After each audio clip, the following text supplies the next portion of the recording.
आज के इस वीडियो के अंदर हम लोग कुछ और फिल टाइप के बारे में पढ़ेंगे। यहाँ पे देखेंगे हमने एक ऑब्जेक्ट बना करके रखा हुआ है। ई स्टिच टाटामी स्क्वायर के बारे में पढ़ेंगे। यहाँ पे देखेंगे तीनों इफेक्ट दिखाई दे रहा है। हम लोग कोई भी ऑब्जेक्ट बना करके यहाँ पे आकर के सेलेक्ट कर लेंगे। जैसे मैं यहाँ पे ई स्टिच को सिलेक्ट कर लेता हूँ। यहाँ पे देखेंगे कुछ इस तरीके से टाँके जैसा दिखाई दे रहा है। इसके अंदर देखेंगे एक ट्रैवल रन दिखाई दे रहा है, इसको हम लोग हटा सकते हैं। यहाँ पे हम लोग इंड को दूसरी जगह रख देंगे तो ट्रैवल रन हट जाएगा। इस तरीके से हम लोग ई स्टिच का प्रयोग कर सकते हैं। यहाँ पे देखेंगे ई स्टिच का कुछ और प्रॉपर्टी दिया हुआ है। यहाँ पे हम लोग इसके स्पेसिंग को कंट्रोल कर सकते हैं। यहाँ पे 5 दिया हुआ है, हम लोग यहाँ पे 1 दे देंगे। इस तरीके से नज़दीक नज़दीक स्पेसिंग हो गया है। यहाँ पे आप लोग अपने मर्जी के हिसाब से दे सकते हैं। यहाँ पे क्लिक करके स्लाइडर से वैल्यू को आप लोग एडजस्ट कर सकते हैं। इसके बाद में अगला देख लेते हैं। यहाँ पे हम लोग टाटामी सेलेक्ट कर सकते हैं। टाटामी सेलेक्ट करेंगे, देखेंगे कुछ इस तरीके का यहाँ पे स्टिच इफेक्ट दिखाई देता है। टाटामी के अंदर कुछ चीज़ें हैं जिसको हम लोग चेंज करके इसके स्टिच के स्टाइल को बहुत सारा बदल सकते हैं। यहाँ पे देखेंगे सबसे पहले स्टिच वैल्यू के लिए दिया हुआ है। यहाँ पे स्पेसिंग है, उसके बाद लेंथ है, उसके बाद मिनिमम लेंथ है।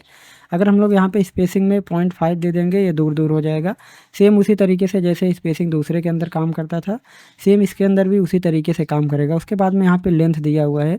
लेंथ ये होता है जो यहाँ से यहाँ के बीच के टाँके की दूरी को हम लोग कम और ज़्यादा कर सकते हैं। अभी देखेंगे इस टाँके से लेकर के इस टाँके के बीच की लंबाई लगभग 4-5 mm होगी। यहाँ पे जो वैल्यू दी है उसके हिसाब से कर सकते हैं। यहाँ पे अगर हम लोग ध्यान से देखेंगे तो चेंज होता हुआ दिखाई देगा। अगर हम यहाँ पे 5 लिख करके इंटर करते हैं, देखेंगे थोड़ा दूर दूर हो गया है। ट्रू व्यू में आएंगे, देखेंगे 8 लिख कर इंटर करते हैं, यहाँ पे देखेंगे टाँके दूर दूर पड़ रहे हैं। अभी के लिए मैं यहाँ पे 4 लिख देता हूँ। यहाँ पे मिनिमम लेंथ है। मिनिमम लेंथ में हम लोग निर्धारित करते हैं कितना छोटा सा छोटा टाँका पड़े। यहाँ पे देखेंगे किनारे किनारे पे बहुत ही छोटे छोटे टाँके पड़े हुए हैं, उसको हम लोग कंट्रोल कर सकते हैं। अगर हम लोग यहाँ पे 1 लिख करके इंटर कर देंगे, देख रहे होंगे किनारे से जो छोटे टाँके थे वो रिमूव हो गए हैं। कहीं भी पूरे इस ऑब्जेक्ट के अंदर 1 mm से छोटा टाँका नहीं पड़ेगा। यहाँ पे सिमिलर हम लोग अगर इसको 4 mm कर देंगे तो यहाँ पे इस तरीके से 4 mm से छोटे टाँके कहीं भी नहीं पड़ेंगे। मैं यहाँ पे इसको 0.4 था उसी को रहने देता हूँ। उसके बाद में देखेंगे ऑफसेट फ्रैक्शन है। यहाँ पे हम लोग इन सबको कम ज़्यादा करके इसके स्टिच के इफेक्ट को बदल सकते हैं। जैसे यहाँ पे 0.25 लिखा हुआ, अगर हम लोग इसको बदल करके 0.1 लिख कर इंटर करते हैं, देख रहे होंगे यहाँ पे थोड़ा सा बदलाव आ गया है। इस तरीके का अलग इफेक्ट दिखाई दे रहा है। उसके बाद नीचे वाले में भी हम लोग 0.1 लिख करके इंटर कर देंगे, कुछ इस तरीके का ये बन के तैयार हो गया। आप लोग यहाँ पे इन सब की वैल्यू को चेंज करके अलग अलग टाइप की चीज़ें बना सकते हैं। यहाँ पे अगर हम लोग 1 लिख के इंटर करेंगे तो इस तरीके का आएगा, दूसरे वाले में भी 1 लिखेंगे तो इस तरीके का आ जाएगा। आप लोग यहाँ पे वैल्यू को लिख करके पैटर्न जैसा चेंज कर सकते हैं।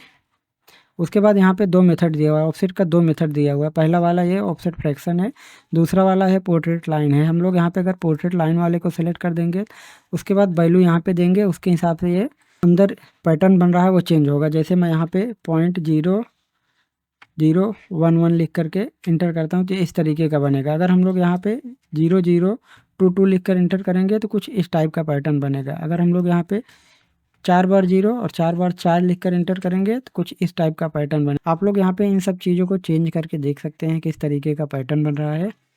उसके बाद यहाँ पे देखेंगे एंगल के लिए, हम लोग यहाँ पे जो भी एंगल देंगे उसके हिसाब से बनेगा। अगर हम लोग 45 देंगे इस तरीके से ये घूम जाएगा।